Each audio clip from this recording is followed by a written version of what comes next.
Welcome to That One Time with Adam Metwally, the podcast conversing the pillars of health, wealth, art, and wisdom for all your holistic hustlers out there. I'm here with Cassandra Bankson at the beautiful Music for a While studio.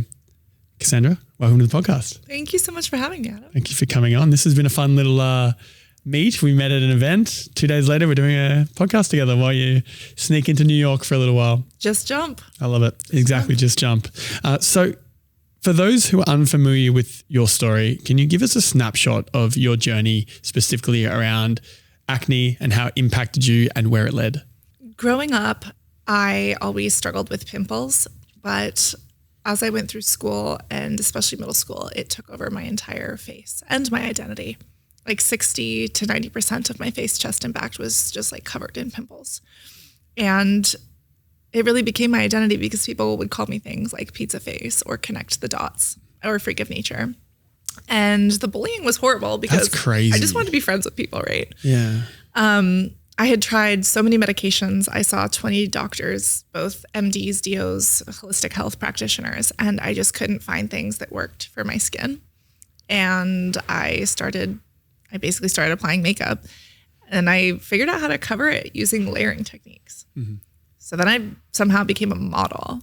And here I was being bullied in school, like having my backpack kicked open and, having people like draw circles on my locker that look like pimples, to being in magazines and on billboards and like being celebrated for beauty.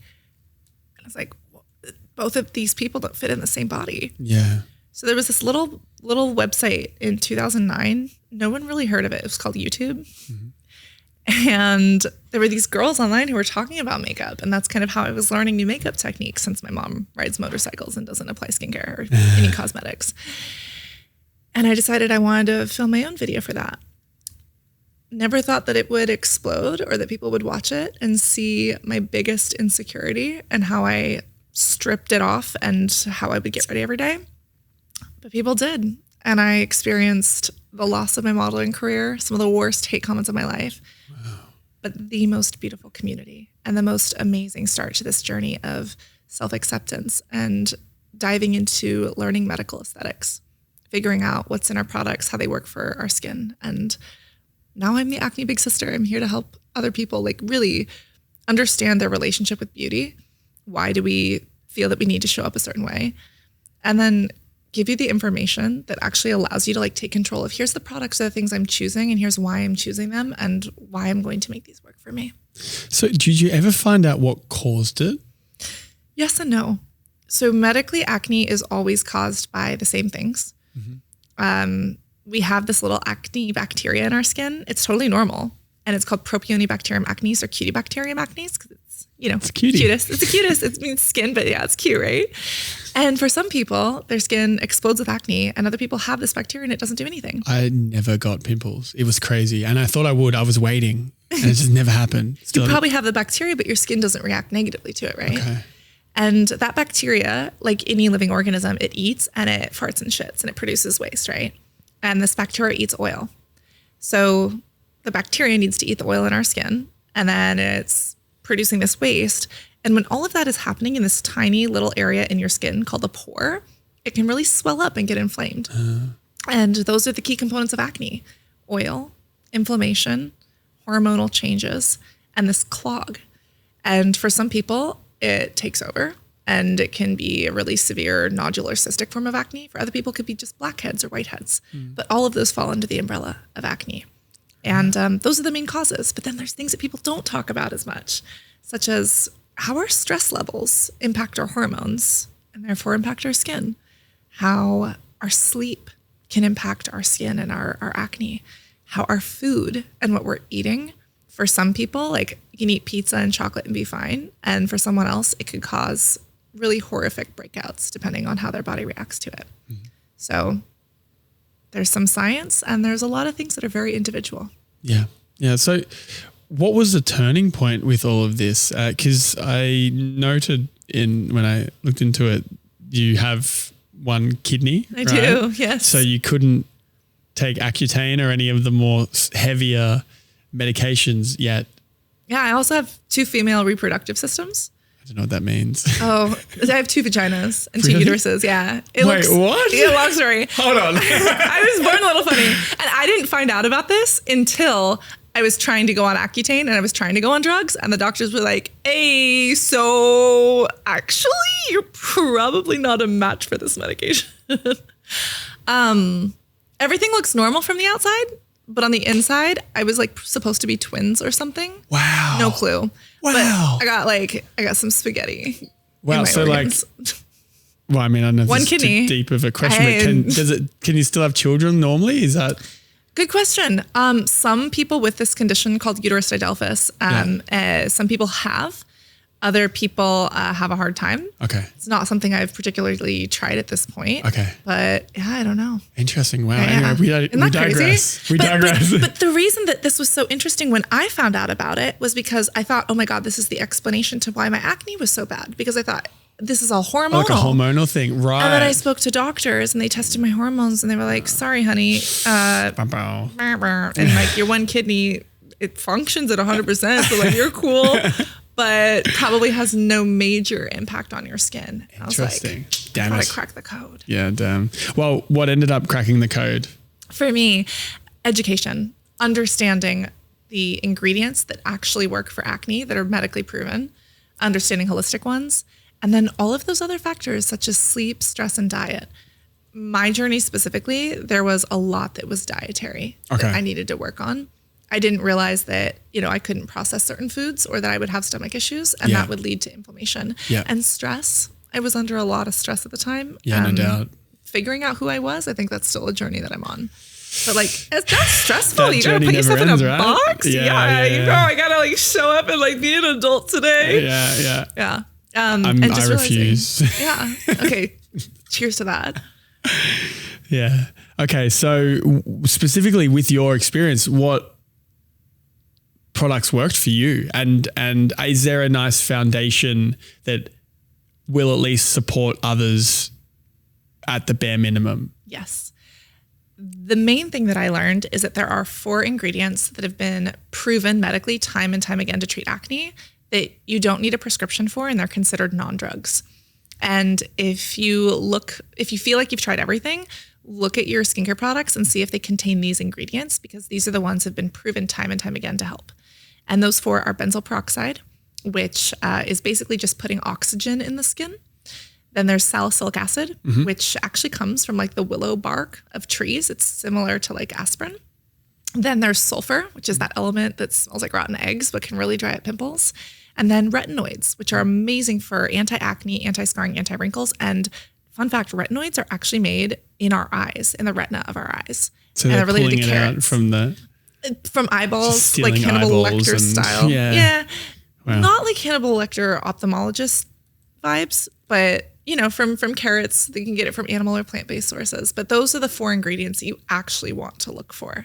And, if you're more mature skin, if you have wrinkles and acne and scars, maybe retinoids. If your skin is really oily, you might like benzoyl peroxide washes, and you can combine them.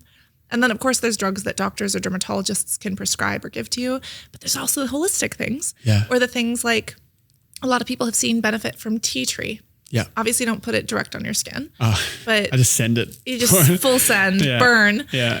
But that's actually been used in some hospital settings for sanitation or for, disinfection and for cleaning. Yeah. And so there are some of these therapies that, while we don't have the medical data behind them yet, like succinic acid, there's some really promising results. And when combined with other therapies, they could be helpful. And a lot of good anecdotes as well. Yeah, exactly. Exactly. Yeah. My mum was one of those big fans of essential oils 20 years ago. So when I grew up, she would be like, we don't need to do this. Just chuck some tea tree on it. Everything's fixed with tea tree. It's everything. But she was kind of on the money. Yeah. Did it work for you? Well, yeah. I mean, I was pretty healthy when I was younger, and I'd get cut and she would just like tea tree, lavender, everything, all of it. And it seemed fine. And then all these studies start coming out about how this stuff is amazing and essential oils blow up. And I was like, some are helpful, some are harmful, but really? It's like, And then the sourcing, Yeah. You can have good water and bad water. Yeah. But it worked for you and you don't have acne. I mean, I don't know. I don't know what it was, but thanks, find out. I might hit puberty soon. We don't know. It's never too late, right? Never too late. So So how did you change your diet as an example to improve the outcomes with acne? Yeah, the first thing was that doctors actually put me on elimination diets when my skin was really bad. Got it. Adam, it was horrible because here I also was in the modeling industry thinking that I had a healthy relationship with food. But honestly, like you're walking on a runway and there's like barely fruit, you know, and people didn't eat for a day or two. And then there are interviews saying like, oh yeah, I love pizza. And kind of like being faced with that reality once I stepped away from it was really, really interesting. And then all of these elimination diets, it made me feel so deprived that then I would just, I want Nutella crepes and I would crave everything. So and then obviously, you know, eating just like steamed broccoli with like chicken breast and then going to like full on Nutella crepes and French fries, probably not good for my body and not healthy overall. Yeah. So those elimination diets were really difficult for me. And I didn't have a dietitian or a nutritionist to walk me through how to do something in a healthy way. Yeah. So at first that was miserable because I couldn't stick to it. And then when I was taking things like doxycycline or minocycline, which are antibiotics, you can't eat those antibiotics with dairy. Yeah. And then I'd be throwing up the antibiotics and just feeling you're having sick. Dairy. Yeah. Or I was just feeling sick and it was awful. Yeah. And basically just really struggled, didn't know what to eat, didn't know what to do. And then for animal rights reasons, I saw this video online of this guy. He was saying this is the best speech ever. I was asked to give a TED Talk and I was like, me, TED Talk? I don't know if I could do that. So I looked up the best speech ever and it brought me down this rabbit hole. And it ended up being an animal rights video where this guy said, I'm going to show you what happens in a slaughterhouse. And I'm like, X out. And he says, I implore you, if it's not good enough for your eyes, why is it good enough for your stomach? Yeah, I've seen that video. Oh, and it's painful. It's pretty crazy. Yeah. And it changed my perspective on things. And for the first time ever, it wasn't, I'm depriving myself of this food or I can't eat this. This is my choice. I'm choosing not to eat this for the planet, for the animals. And I had no idea it would impact myself. Wow. But I had stomach issues at the time. I had skin issues at the time. And when I cut out processed meats and dairy, like I used to like have to spit up loogies in the morning.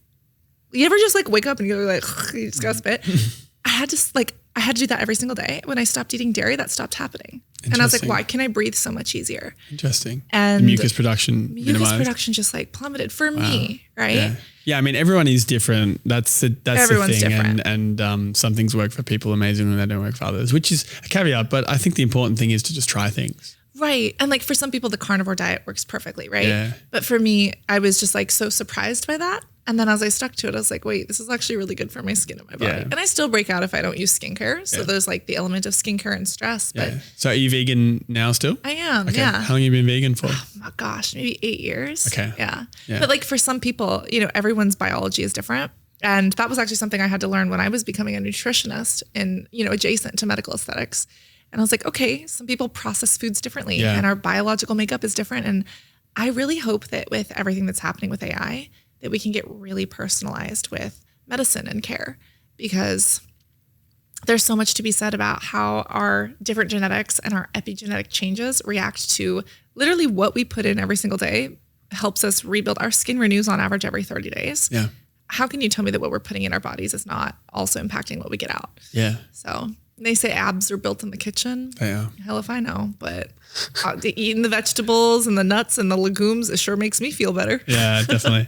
Definitely. I mean, well, if you want to go down to the complete end point of the science of it, it's all sunlight at the end of the day. It's all trapped forms of sunlight in different ways. Right. And that energy that's being put into plants or plants eaten by animals that then goes into, it's all the same. Those cells are just, it's the synthesis of sunlight at its core. Yeah, that's a really interesting way to think about it. That's the core of it, yeah. Which is completely unrelated, but interesting. Yeah, it is. No, it is. Did you end up having any solid sleep techniques that helped or have helped? Oh, yeah. I haven't slept in days. Yeah, honestly, my sleep is still something I'm working on. Yeah. I'm from the San Francisco Bay Area and I'm LASF. Yeah. So I'm obsessed with anything techie, like wearables. Yeah. This ring. The Aura. The Aura ring. Yeah, I got it a helps on. me sleep. Just yells at me. Yells at me. I have a mattress that tracks my sleep. Oh, the 8 sleep. Yeah. And like when I look at them, I can see that I look and feel different on different days. I'm like, wow. even as a woman, my menstrual cycle, my skin like shows up and looks completely different at different times of the month. Yeah. And I'm like, wow, glowy, hydrated, and fertile today. Yeah, you know? I did a podcast with a lady named Holly Sinclair, and she's a fertility expert, and we spoke about the whole cycle and everything. And how it can impact your skin. Yeah. And even like progesterone levels. That's the big word that I learned. Big word, yeah.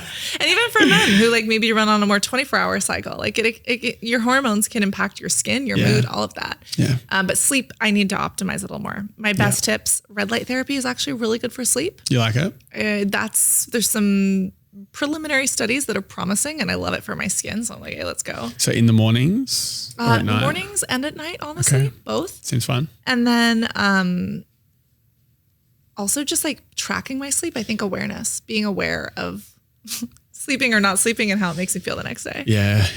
I struggle if it's not 8-9 hours. I just feel like a shell. Yeah, you see, I can run on 6, which is not a good thing to be any sort of proud of. Yeah. Yeah, it's New York has definitely impacted my ability to sleep effectively. I thought of an interesting idea. Do you know who Bryan Johnson is? Of course I do. Let's roast his skincare protocol. Oh my God, are we going to roast it? Okay, let's do it. I'm so down. Let's react to Bryan Johnson's insane morning routine. So he's got my daily protocol, wash face morning and night. Okay. So I've actually seen so many people react to this and like recreate it. It's like a viral trend right now. Really? I actually haven't seen it. So you're going to see my authentic reaction. This is me. I'm just reading off his thing. You're going to read it? Can we watch it? Has he filmed it? I don't know. Okay, let's read it. Yeah, let's react to it. All right. Wash face morning and night. With what? You tell me. Okay. Water? Water in the morning. That's a hot take. Some dermatologists and even myself, I don't use a cleanser in the morning. Okay. Unless I have to. Only a cleanser at night to remove sunscreen and makeup. So yeah, water morning, that works. Okay. Sunscreen with the mineral in it? Mineral sunscreen? That literally, yes. Like sunscreen is probably one of the most important things you can do for your skin, for your long-term health. Okay. Mineral, chemical, use the one that works for you. Chemical also means organic. So organic and chemical are the same, mineral and physical are the same. Yeah. Use a sunscreen that doesn't make you cry by burning your eyes. Use something you love and use it in place of your moisturizer. Like cut out a step. Yeah. Okay. And then moisturizing body and face. It says target treatments, use products containing the following active ingredients. Niacin. Yeah. What is it? That niacinamide. Yeah, niacinamide. Morning and night. Okay. Vitamin C, morning typically in a serum. Hyaluronic acid. Hyaluronic acid. Yeah. And then tretinoin. Oh my! So that's the retinoid I was telling you about. Yeah, okay. That's actually really solid. That's solid. So checks out. Okay. Yeah. And then spot endocrine disruptors in skincare products, which are man-made products that mimic or interfere in the hormone levels on the endocrine system, linked to many health problems. And then he says, next, supplementation of collagen, 20 to 30 grams daily. Okay, so collagen supplementation is a hot take because collagen is a protein, most abundant protein in the body, but it's made of 3 amino acids like proline and hydroxyproline. But if you eat collagen, your body really doesn't know where it's coming from. You could just eat healthy sources of protein, whether it's animal protein, plant protein. If you're getting enough protein, your body will make collagen. Right. If you don't have vitamin C in your diet, you can't make collagen. Interesting. So it doesn't actually matter what protein you eat, as long as you eat a diverse array of amino acids, because your body breaks it down anyways, then vitamin C, and then it gets into the skin. How many milligrams of vitamin C? Ooh, that's a question for someone. That's above my pay grade, sir.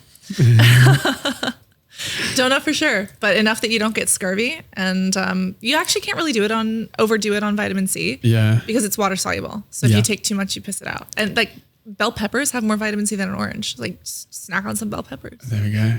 Well, most recommendations for collagen supplementation falls between 2.5 grams, 15 grams daily. Okay. Vitamin C.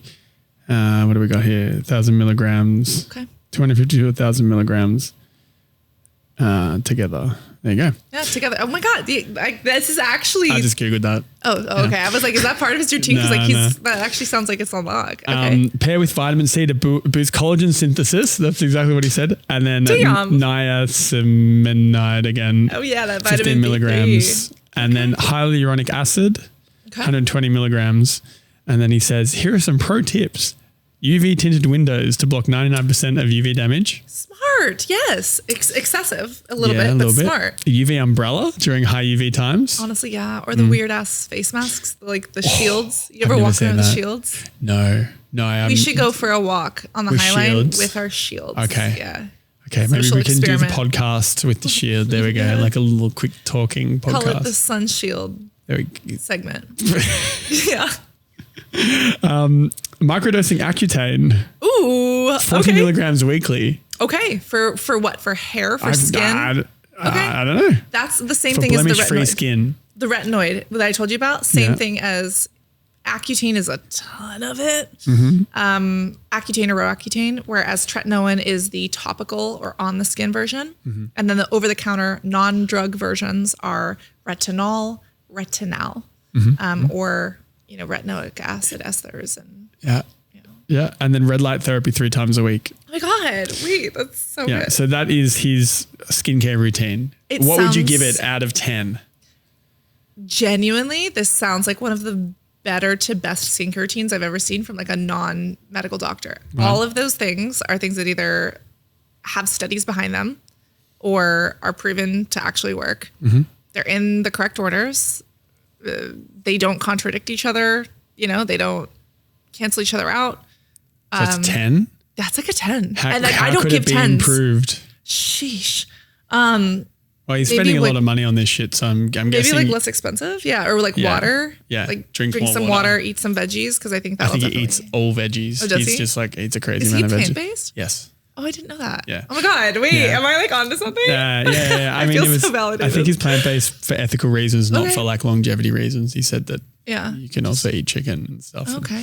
But like not red meat, that's apparently. genuinely, I've reacted to a lot of skincare routines, especially celebrity skincare routines. Yeah. And online, like, you have to talk about the celebrity that people want to click on. Yeah. Right? Well, maybe this is a video you need to do. Honestly, that sounds like one of the best skincare routines I've heard of in a long time. It has the basics: retinoids, sunscreen, don't overstrip your skin, spot treat. Yeah. Damn. All right. I'm very impressed. All right. So I bought some random stuff off the internet. Uh-oh. You bought some stuff off the black market. Okay. So methylene blue and beef tallow. Ooh, okay. So methylene blue, like it's like a thing that, because I'm not a big sunscreen guy. Okay. Is the methylene blue, is that like what, like it's in the beef tallow and you put it on your skin. Oh, it's in the beef tallow. As a form of sunscreen, like a. Ooh. Anyway, that's what I'm working with right now. That sounds interesting, to say the least. Total transparency. Even Caucasian skin has an SPF factor of 3. Black skin has like an SPF factor of 14. Even like coconut oil has an SPF factor of 5. That doesn't mean it's adequate sun protection based on the current state of our world and ozone and everything. Okay. I'm from Australia. Yeah. So we don't fuck around. So even the sun's trying to kill you in Australia. Yeah. The beef tallow thing, not great for acne. Okay. When we look at what beef tallow is, it is essentially fat, fat from beef. It has ceramides, it has lipids. It's more of a sealant because there's not really a lot that's hydrating about it unless it's mixed in with other stuff. It's basically, we're going to seal in the hydration with an oil layer since oil and water separate. So any water that you have in your skin won't escape. Kind of similar as like, people who rub coconut oil on their skin or any other fatty substance. If you like it, continue.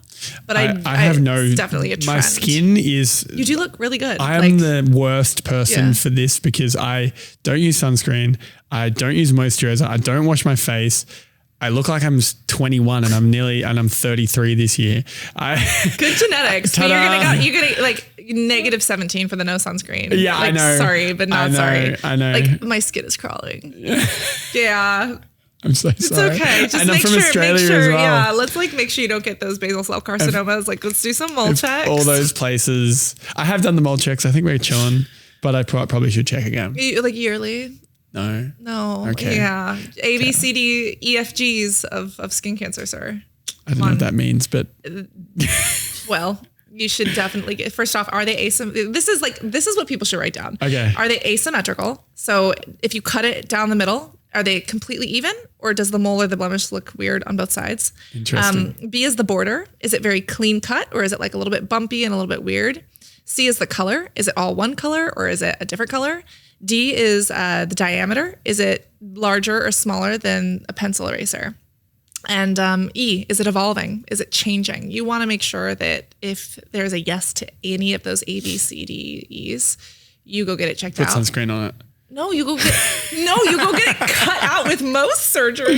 Better to get it biopsied, because skin cancer is so treatable and preventable. And if it metastasizes, it can go elsewhere in the body. Yeah. One of the easiest things and life-saving things that people can do is just make sure that you're getting those moles checked. And people don't realize you can have moles on places that never saw the sun either. So sun exposure and sunscreens dramatically increase your chance and likelihood of skin cancer. But it is possible to like have a mole that showed up in some place that's normally clothed, and it just happened to be a little bit malignant. So dang. Yeah. Okay. Well, I'll add that to my yearly checkup with my doctor when I go back to Australia. Tell them you know your ABCDEs. They'll be so impressed. Oh, I love it. So, you mentioned the hormonal components of acne and it linking to the gut as well. Yeah. What are your thoughts around hormonal meds like birth control for acne prevention? Great question. In general, totally different conversation. But for acne prevention, there have been medical studies showing that when some people get on birth control, their skin clears up. Why? And when some people get off birth control, or when some people get on, it ruins their skin. And when they get off, it clears up. The reason why is because all acne has a hormonal component. Your hormones control how fast your skin turns over, how much oil your skin produces. There's literally testosterone, DHT, and basically how much your skin produces oil, what that oil consists of based on hormonal changes, because hormones are the messengers of the body, right? And birth control is manipulating or modifying hormones, usually for the purpose of preventing pregnancy. And so those hormones, progesterone, everything, estrogen, testosterone, all of that can dramatically impact our skin, even our bone health, how resilient our bones are, all of it. And so it is a proven medical treatment. It's a drug option, but it's a medical treatment for some people. Yeah. Are there any natural ways to tackle this? Birth control or like that's quite the question. Kids, it's called the pull-out method. Not talking from experience, but no. God, no. Definitely not. No, I mean natural ways to manage hormones. Like I know that I've heard of the raw carrot salad. Apparently that thing's crazy. Yeah. Have you heard about this? No, but I think that food is one of the easiest ways that people can balance their hormones. Because think about it, hormones aren't all bad. They're healthy, right? But you have to make sure that they're balanced and working in the ways that they need. And you are going to have different hormones than I do and different balances of them. So the best thing is get a test, do cortisol testing with spit or get a blood test, see where your hormones are at. So you actually know what's working and what's not. And then one of the easiest things you can do is eating. Yeah. Eating dramatically changes so many hormones from leptin and our hunger and our, ability to feel full, from how our body produces or reacts to cortisol. We have something in the morning called the cortisol awakening response. When we wake up. I have that at 3 a.m. Yeah. Our stress shoots up and it wakes us up. And that's essential. And that little bit of stress is super helpful. Just like going to the gym and damaging your muscles to make them stronger, it's great. Yeah. But if you have long-term chronic stress, chronic cortisol that's not being resolved, it can dramatically impact your brain function, your body's ability to store or, metabolize different foods, and therefore how it holds on to visceral fat or that unhealthy fat that surrounds your organs. And all of that can be managed by, are you eating meals or are you fasting in a way that is compatible with your body? And so number one, get a baseline of where your hormones are at. And then number two, food you can dramatically manipulate. And then also is it croissants that are like high glycemic foods that we know cause a spike in, in our blood sugars and therefore insulin and testosterone? Or is it stuff that, an estrogen, or is it stuff that is more fiber, and also when you eat. So if you eat right after a workout, it's actually really good to eat carbs so that you can rebuild those muscles and protein. And the glycogen stores, right? Yeah, exactly. Because you need to replenish the glycogen that your muscles just used. But if you're like me, eating broccoli for 3 days because the doctor told you to do an elimination diet, and then you're like, yo, it's crepes and bacon time and Nutella, it's probably not going to be the healthiest. And that's why, so good, yeah.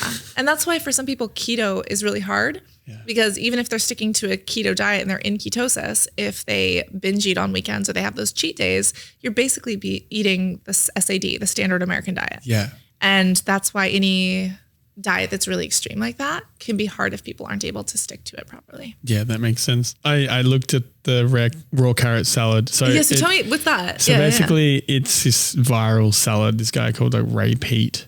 Ray Peat? Yeah, he's a Ray doctor. Peats his eating habits every day. His name's Ray Peat, yeah. And he's a holistic nutritionist, and this raw carrot diet basically binds excess estrogen and endotoxins in the digestive tract, helping to eliminate them. It's beneficial for people with estrogen dominance, a state where estrogen levels are high relative to progesterone, which is linked to PMS, heavy and painful periods, headaches, acne, and bloating.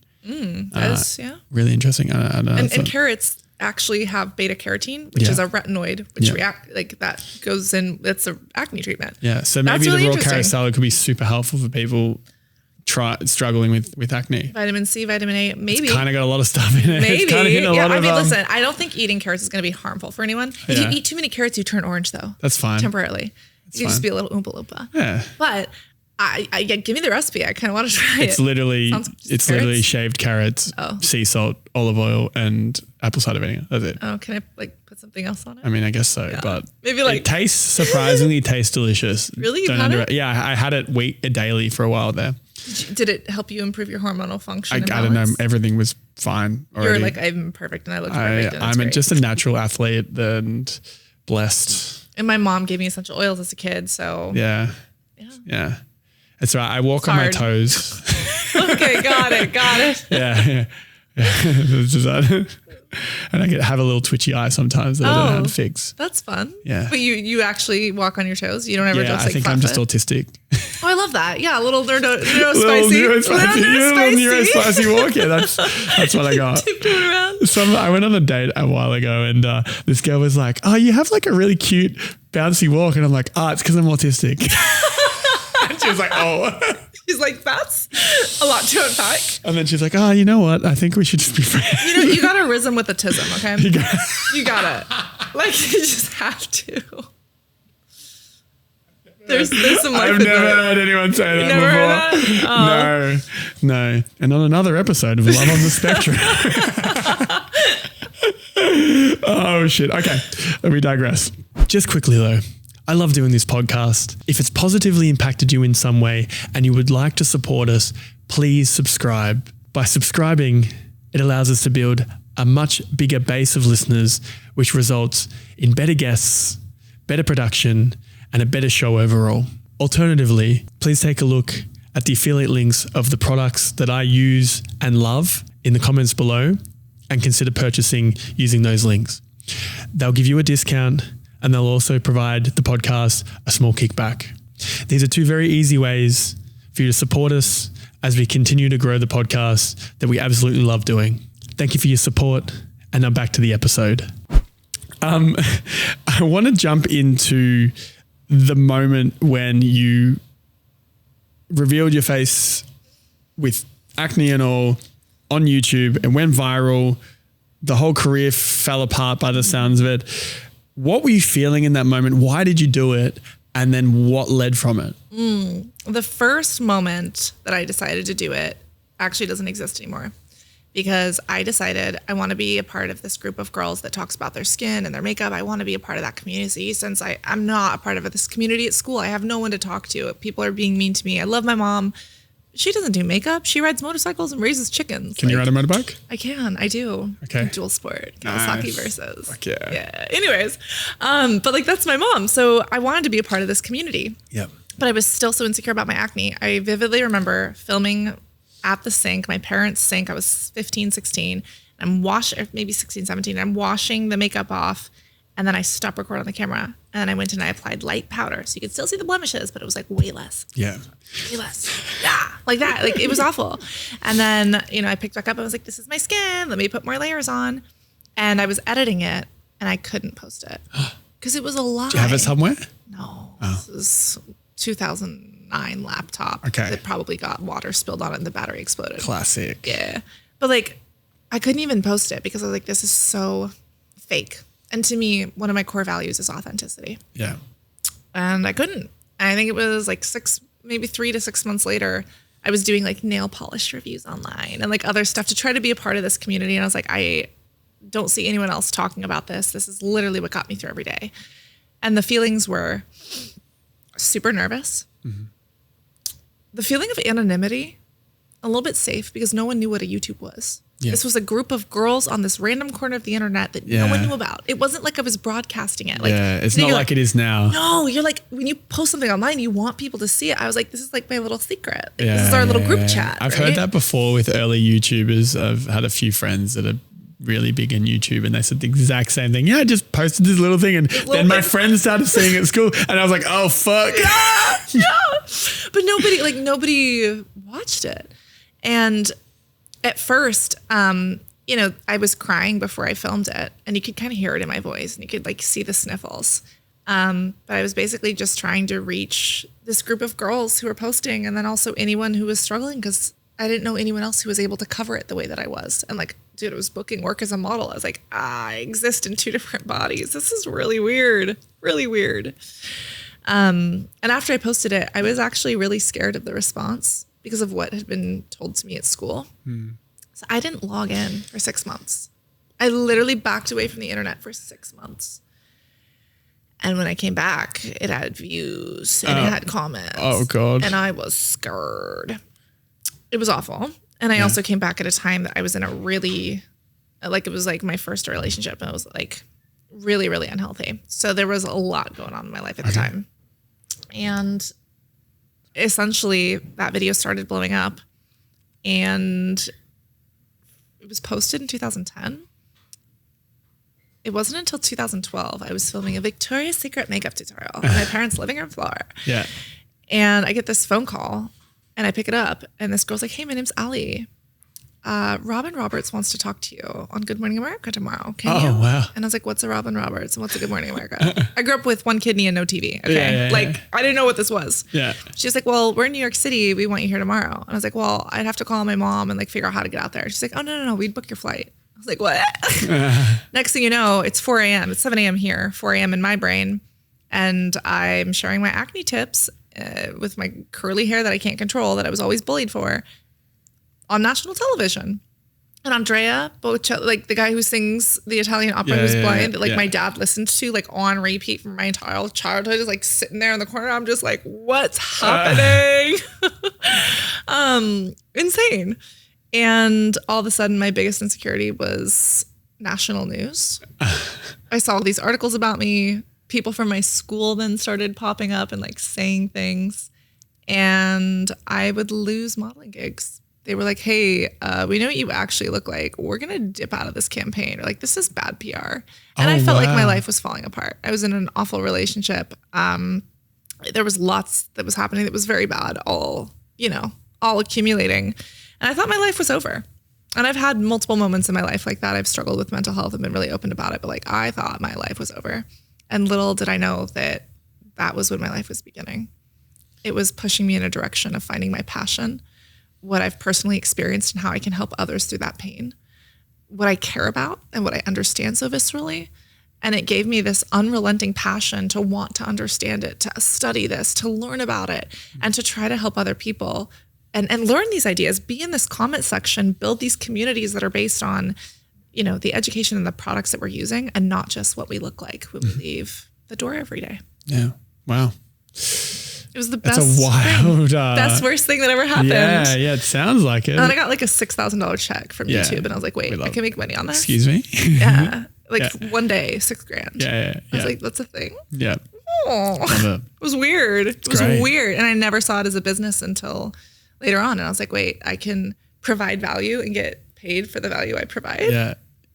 Yeah. Perfect. Business girly. Yeah. 100%. Yeah. Nice. So, I'd like to move into the mental health a little bit. So it seems like this period of you growing up was pretty tumultuous to say the least. And I've experienced bullying as well. I'm guessing not even close to the extent that you have. But For what, being on your tiptoes? Oh no, just being like poor and weird and yeah. Those are the ones that are fun to hang out with. Though. Like, let's be honest. Hey, I mean, it's great now, but it was tough, right? So, and it messes with you, and it stays with you. So, how old are you now? I'm 32. I'm 32 as well. 92. Yes, yeah. sir. What tips do you have for people struggling with mental health around bullying, potentially around body image and that whole ecosystem of existing that has helped you? Yeah. I think the first is understanding that there's no denying that it happens and that it's hard. Yeah. And you can feel so isolated and so alone. Yeah. And one of the hardest things for me was growing up, I didn't know that we had a history of mental health issues in the family. And when my younger brother started doing substances, or when my cousins were struggling, or when I was struggling, it was very much, we put on a good face. We don't talk about this. It's shameful. There is nothing shameful about asking for help. It actually takes like the most confidence and courage and bravery to speak about something that is hard or difficult or plaguing you, and to ask for help. Like, that is huge, and that should be celebrated. And I think back to the times when someone has asked me for help, and oh my God, what a gift it was to feel like I could make an impact in someone else's life. Yeah. And I think if you're struggling, number one, acknowledge it. Yeah. Whatever you're feeling, as crazy as it feels, it's valid. Yeah. Number two, ask for help. It's okay. It's a form of strength. Yeah. And number three, you might actually be giving someone a gift of being able to help you. Yeah. I felt like a burden my entire life. And so I never wanted to burden someone with literally eating breakfast at the table with my parents. I was like, I am so ugly. I am ruining their quality of life by being here. I need to put on makeup before I go eat breakfast. I felt like a burden. Yeah. That was not the case. It's such a rough place to be. Yeah. But like recognizing the underpinnings of that, like where did that come from? Going to therapy. So you went to therapy? Oh, I've been a lot of therapy. Like a decade of therapy. Oh, she's very self-aware. I love therapy. I mean, I think it's so useful and helpful. I mean, the idea that you can actually understand yourself and where things come from, and then maybe through yourself, other people. Wow. You can connect better, communicate better. Wow. But like I've had to be institutionalized. Like I've been in the hospital against my own will because I was a danger to myself. It was hard. I've had friends and family members who have gone through the same thing. Yeah. I then worked in emergency medicine where I was helping other people who were literally coming into the hospital or coming into an ambulance on the very worst days of their lives. Yeah. And that took a toll on me too. I'm very empathetic, and like that was, it was rough. But there's so much that we deal with. And as humans, I think the essence of being human is connection. Yeah. It's connecting with others. It's supporting each other. Storytelling, that's why it works. But that's also why like we're meant to connect with each other. And if you can speak about that, get the support you need, build a toolkit, understand yourself, who knows, you might be able to turn that pain or that thing into your passion that actually helps others and therefore helps you. Yeah. I mean, it's scary. Oh, it's terrifying. Even to face it, it's scary. It's terrifying. Because a lot of people, you know, maybe you're so afraid that you won't survive it. Maybe. Yeah. But is it worse to not survive it and to give up and to not survive it, or to face it and survive it and see if maybe you can? Yeah. Or if there's a chance that things could turn out in a way that, you know, that little negative thing in your brain couldn't have imagined could happen. Yeah. I mean, if you went back, how old were you when this got really bad? I mean, I think 16, 17, again, the relationship that I was in, I didn't value myself, and that really showed up in how I allowed other people to treat me. And so that was really rough. And then compound that with all of the other things, and then the pressures of the modeling industry or the pressures of X, Y, and Z. I think that was awful. And then in my early 20s as well, I had another, you know, really rough patch.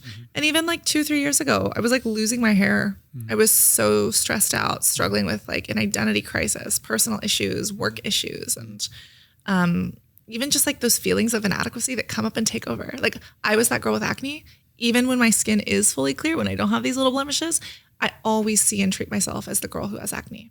It's my mom used to be overweight. She was morbidly obese and she lost a bunch of weight, but she says like, I always feel like the fat girl. I always feel like XYZ. Because her body, her hormones changed after she gave birth. And I really resonated with that feeling of, I just feel like I'm always the girl with acne, even though I know that's not true. You always hold on to some of those pieces, I think. Yeah. But it's interesting. The challenges you face allow you to understand humans and their experiences as well. So the people that don't have serious life-threatening challenges aren't really, they don't understand most of the human experience. So as weird as it sounds, it's made you so much more effective as a human because you just understand humans better. I hope. Yeah. In a way, it's awful and I would never wish it upon someone else and I would never want to go through it again. But I'm glad those things happened in a way. Yeah. Because I learned so much about myself, about others through myself. Yeah. And look at this, like acne, the thing that literally almost killed me multiple times.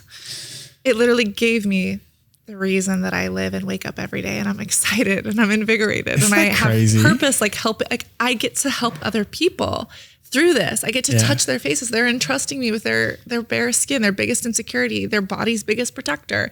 And they're endowing me with the opportunity to be a part of their journey. Yeah.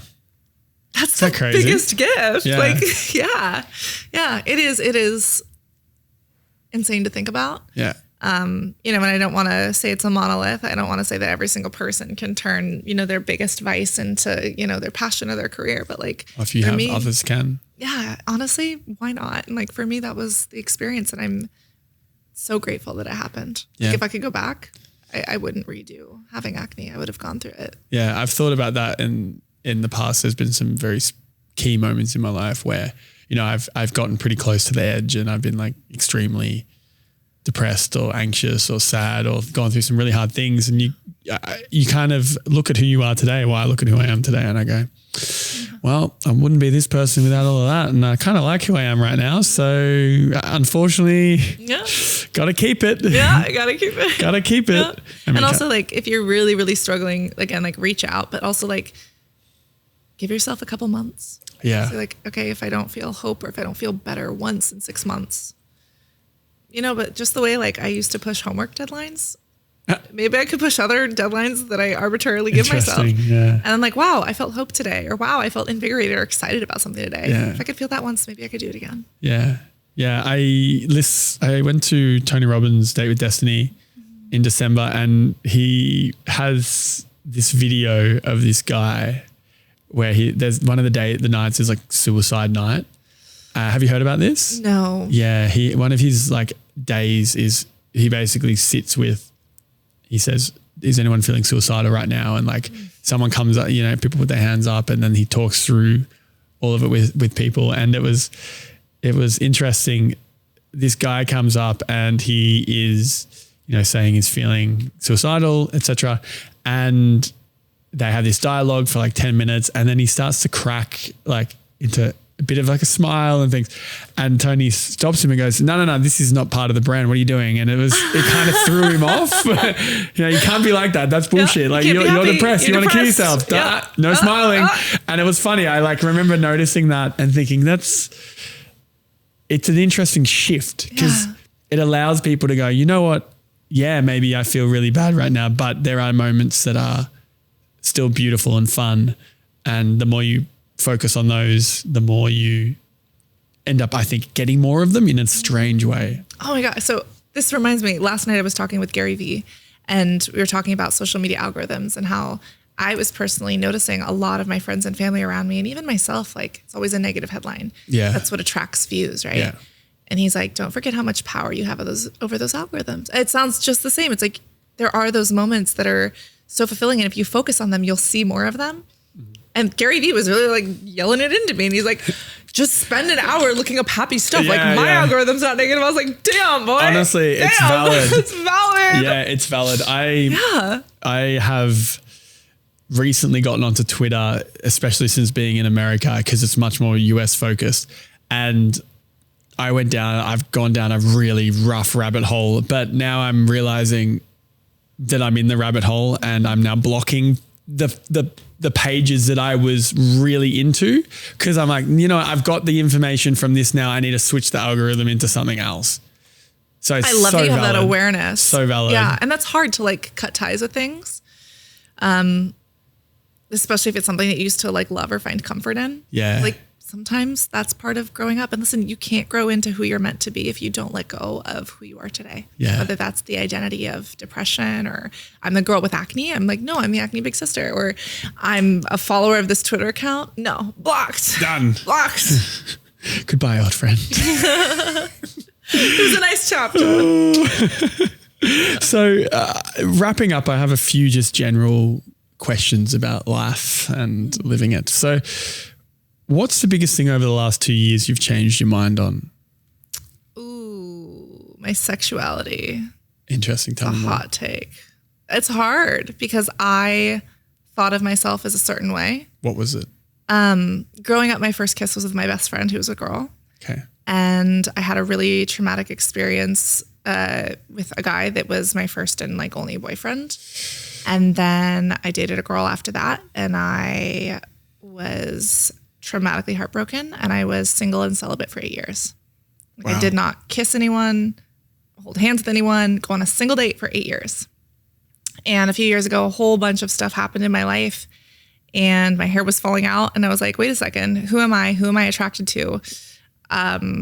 Where do I fit in that box? Where do I fit on this scale of things? Yeah. And looking at my past experiences, going through now like a decade of therapy, I'm like, well, maybe I didn't have the best experiences to shape my future choices on. Definitely. And I am very aware of what I want out of life. I want a ride or die partner who's going to be there for me. Someone who I walk in, I light up a room, someone who's going to do the same thing, someone who's going to support me, but has their own thing going on. Yeah. And have you held any hands yet? Going to change the world for better. Yeah, actually. Oh, that's good. Congrats. I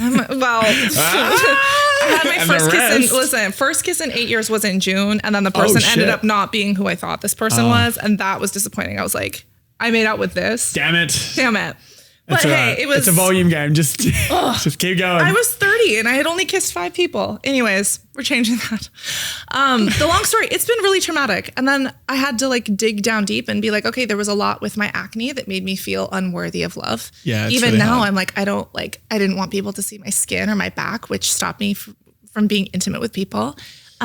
Sexual trauma, scars on my skin, or even just the idea of like, what does it mean I identify as female? What does it mean to be a woman? Like, what is my value beyond what I look like and beyond what I am or am not sexually? Like, that's a lot. I mean, that'll stress you out. Yeah, these are very old problems that I think people have been concerned about for many years. So. I had to face them. And so that's what solutions did you get to? Really, what answers really did rough. you come up with? I'm a human, and I've realized that.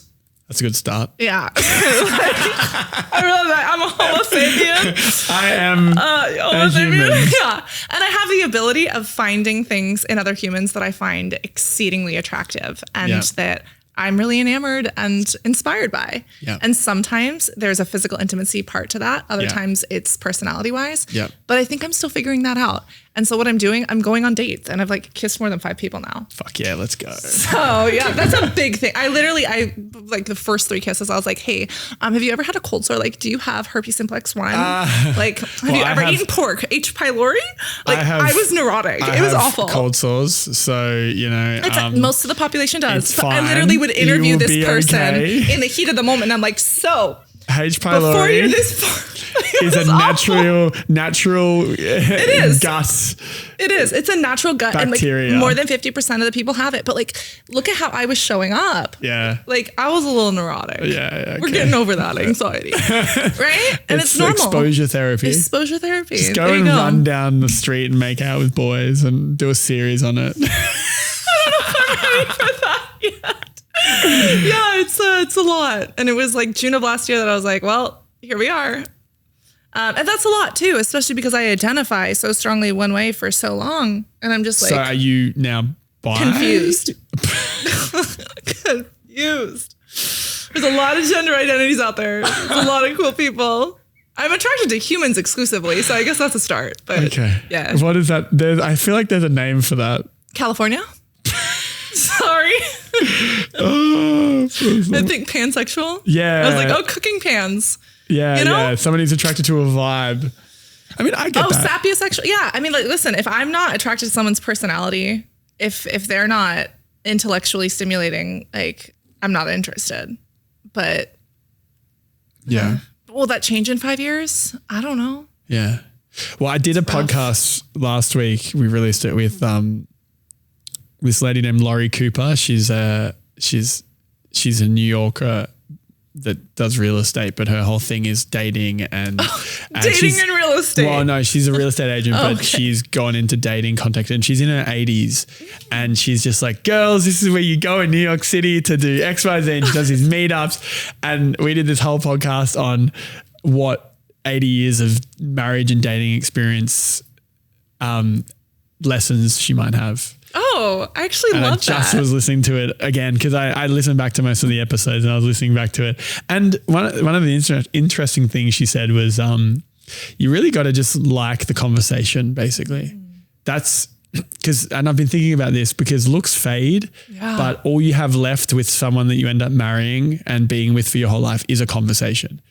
And as long as the conversation is amazing, that will be the only thing that carries you through. So marry or date somebody who you are happy to have a conversation with for the rest of your life. And I really like that framing. Also, hopefully they're hot and you want to like fuck them, but like the rest of it. Yeah.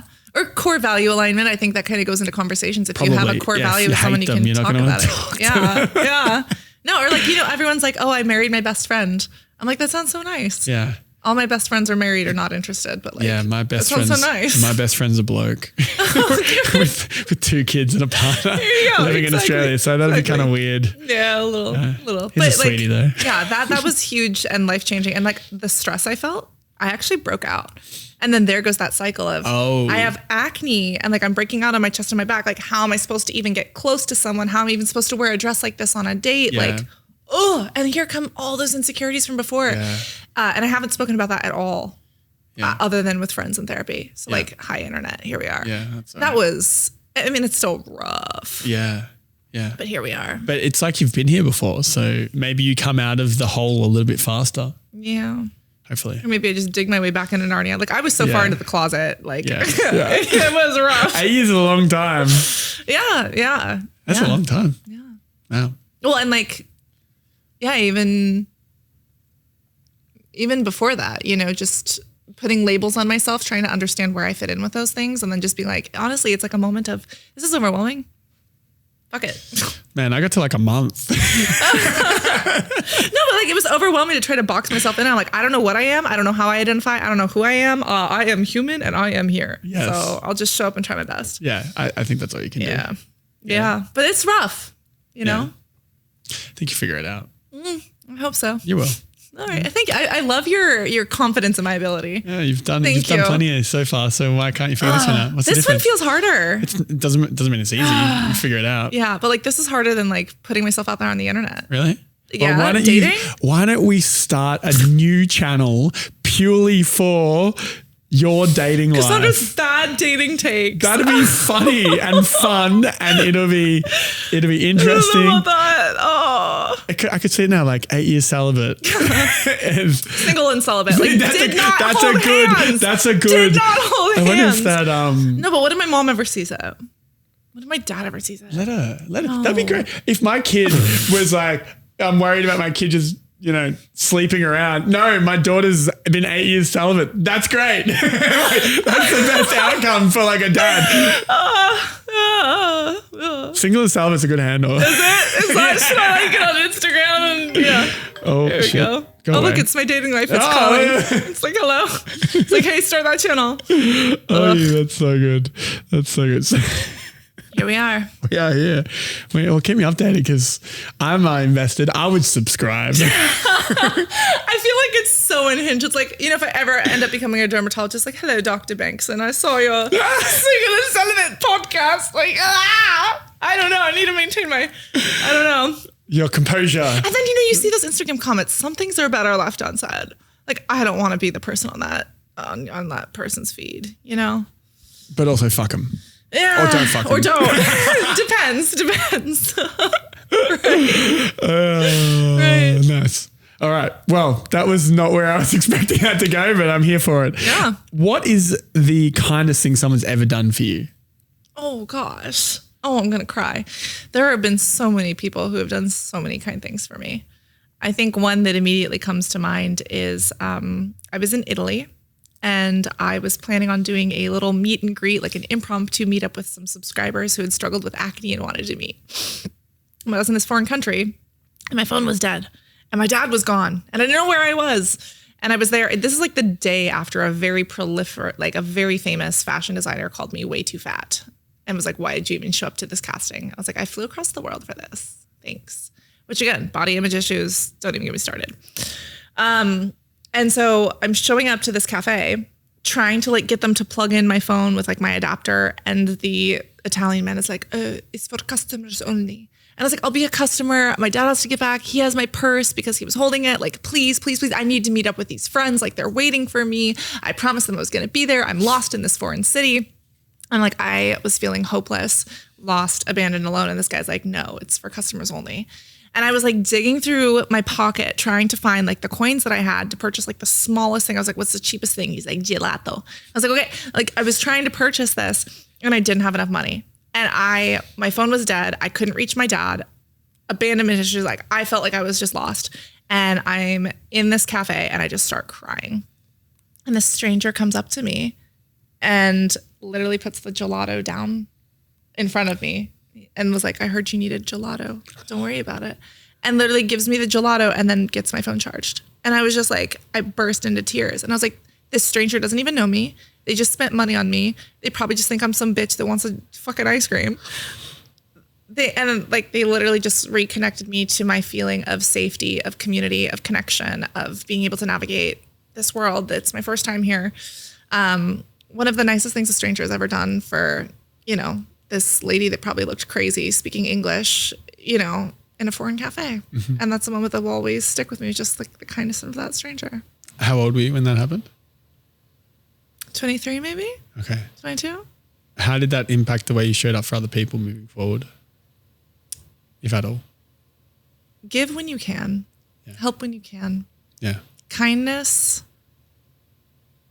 It's the long game. This is something Gary Vee was saying last night too, because I've also been told I'm too kind in my work. They're you're too kind. Or sometimes I'm too permissive of things, or when I had acne, I didn't demand respect for myself and therefore people disrespected me because I allowed them to, right? And sometimes that shows up if you're too nice, are you going to get taken advantage of? If you're too nice, are you going to be treated differently? But Gary was even talking last night and he's like, listen, kindness is a core value of mine because I'm in it for the long game. And if you're in it for the long game, you're not trying to stab someone in the back or be a stickler. Just be kind. Yeah. And know your value, but be kind. And I think it really instilled and solidified for me that moment of give when you can, be kind when you can. And you never know how the smallest thing will change someone's life. Yeah. Imagine if I was about to go commit suicide that day. Yeah. And some little thing like that helped. Yeah. Honestly, there's probably plenty of moments like that have actually occurred. I've heard a lot of them. Yeah. Yeah. Yeah.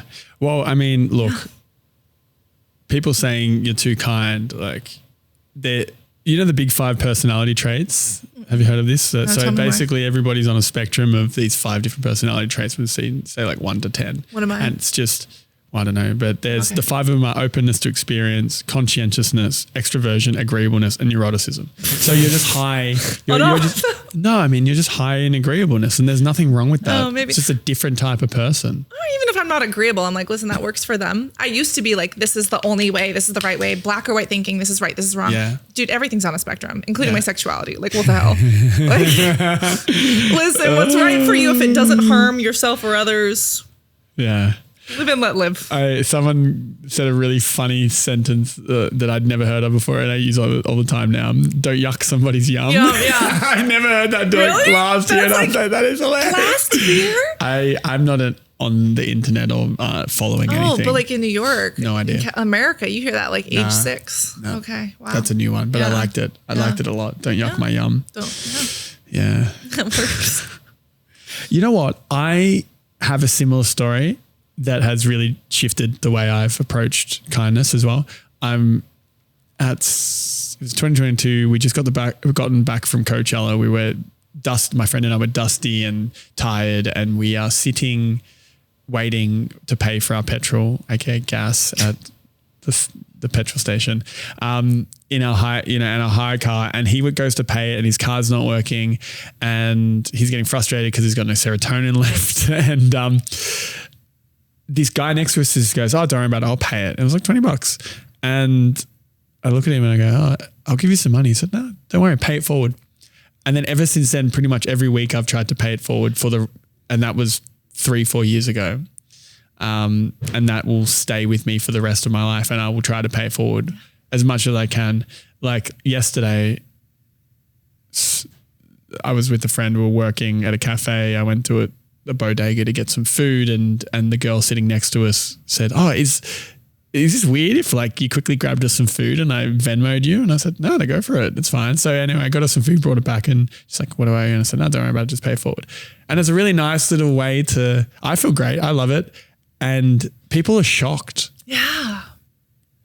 And maybe it just improves the world just by a tiny, tiny bit. Isn't it the best though? It's like also like you're allowing the gift of giving. Someone's allowing you to have that gift of support. Like, how amazing. Yeah. It's nice. So I love that you do that every week.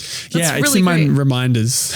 Oh, that's so good. My reminder says Sephora phone call strong. And call check jury duty. Genuinely, it's like similar concepts. Yeah. I should add that. Thank you for sharing that. Oh, of course. Thank you for sharing.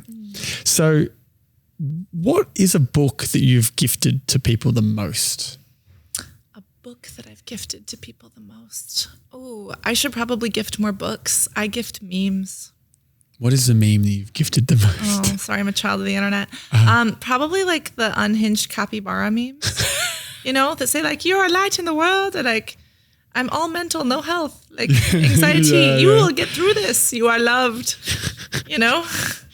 I should gift more books. I don't know. Have I ever gifted books? You actually gave me the 5-minute journal, which means so much to me because you gave me one right before we started this podcast that has a black cover. Yeah. So that when I'm drinking my coffee in the morning and inevitably spilling it all over the place, it doesn't stain like the white one does. Yeah. I'm so grateful. Glad to help. Thank you. Shout out to the guys who gave them to us. I'm genuinely so happy. And like, that's the one journal that the white one that I had in the past, I would literally travel with it. Like it was the one. Nice. It's very sweet. I wish they made an app. Did they make an app? I think so, but I like the paper. Oh, yeah. I like the book. book. Like the pen on paper. I like the book. There's something about it. It ties into like your 90s kids. I think that's it. Yeah. I think there's been some studies that have shown that writing physically has more impact in your remembering of If you grew up writing it, then yes. Oh. Think about it. If someone grew up not doing that and they had that occipital lobe, it's responsible for movement, that's doing the texting. I bet you it'll change in a few years. I wonder. Yeah. Okay. I don't know. I'm curious, but I'm really grateful. Yeah. See, I'm halfway to become a doctor. I can't even reread my own handwriting. It's great. Yeah, so it's perfectly on brand. You can't reread. You can't read your handwriting. No doctors have legible Journal, handwriting. I went on a date. We held hands. Held hands. My hands were sweaty. Yeah, diaphoresis. Hopefully didn't transfer any staph bacteria. Yeah. Will wash hands. Will wash hands 3 times. Yeah. Neurotic. Probably a 5 on that neurotic.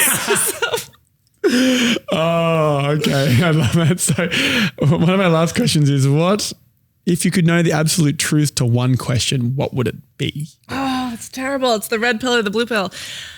Authenticity is a core value of mine, so I'd always say I would rather have the truth, but sometimes it's really painful and sometimes it really sucks.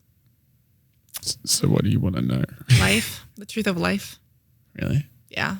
Like all so of it. Vague. It's just everything. Everything. Like really the truth. Really. Just everything. What is life? Just the answers to everything. Like just the truth to everything. I think that's cheating.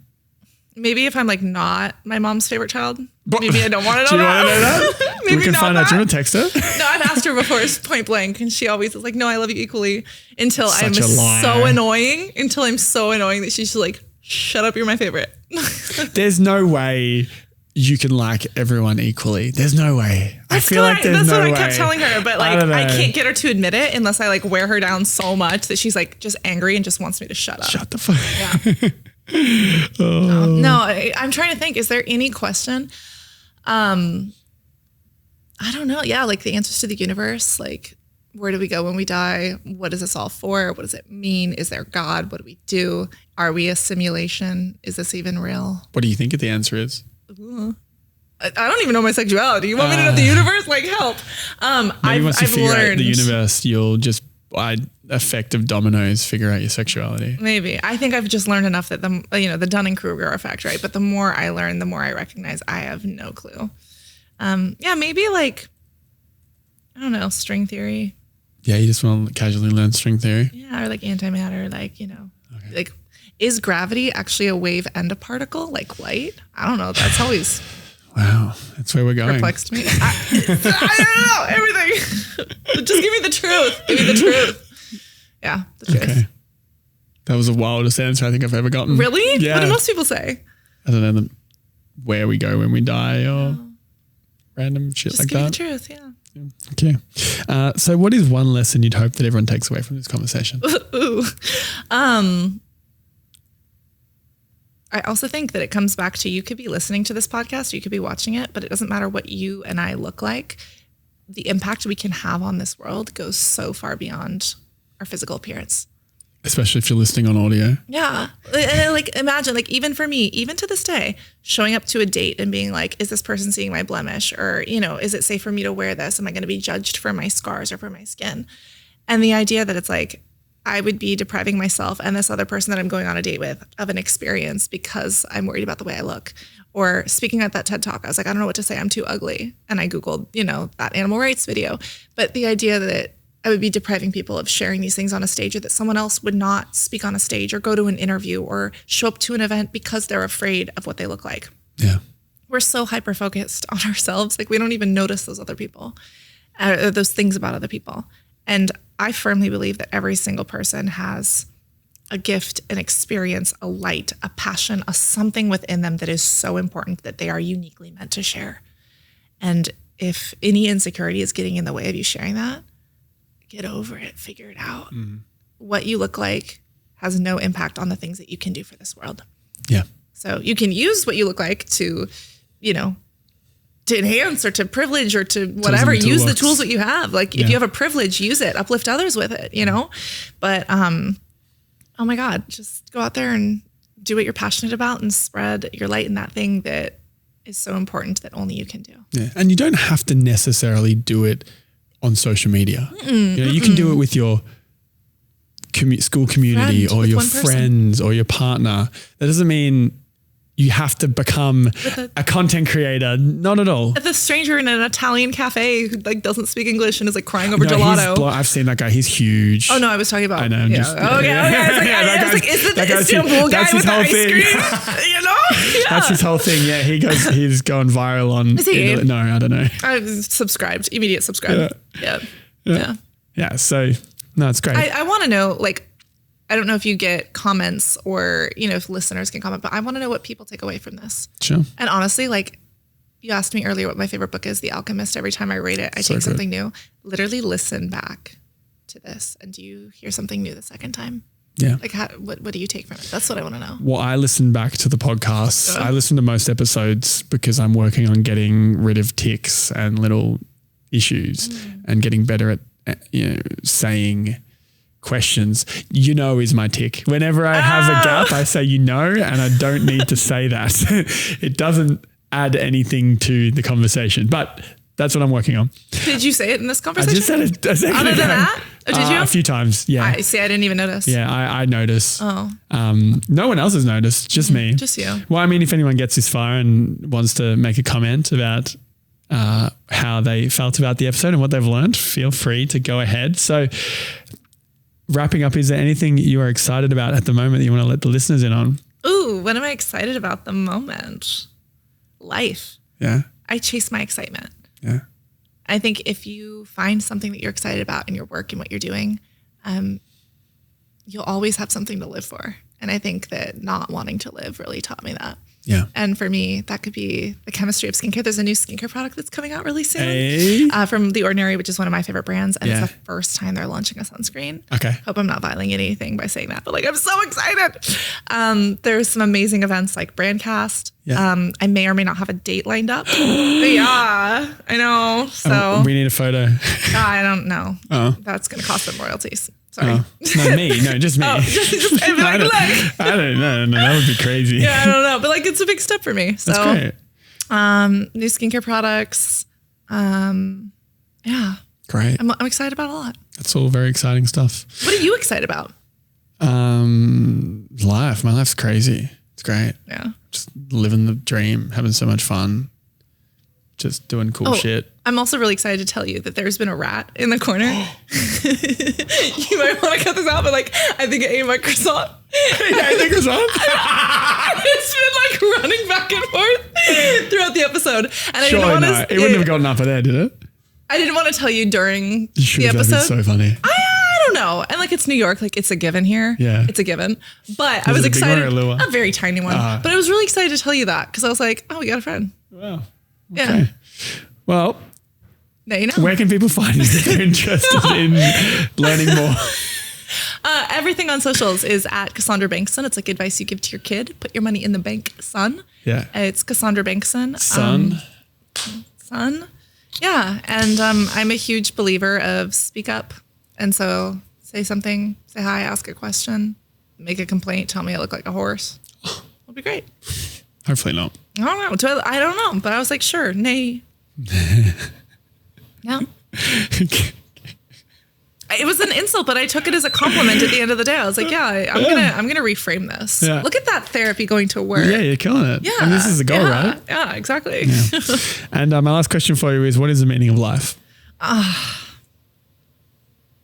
I think my third grade teacher asked us that, and my answer is the same. The meaning of life is to figure out the meaning.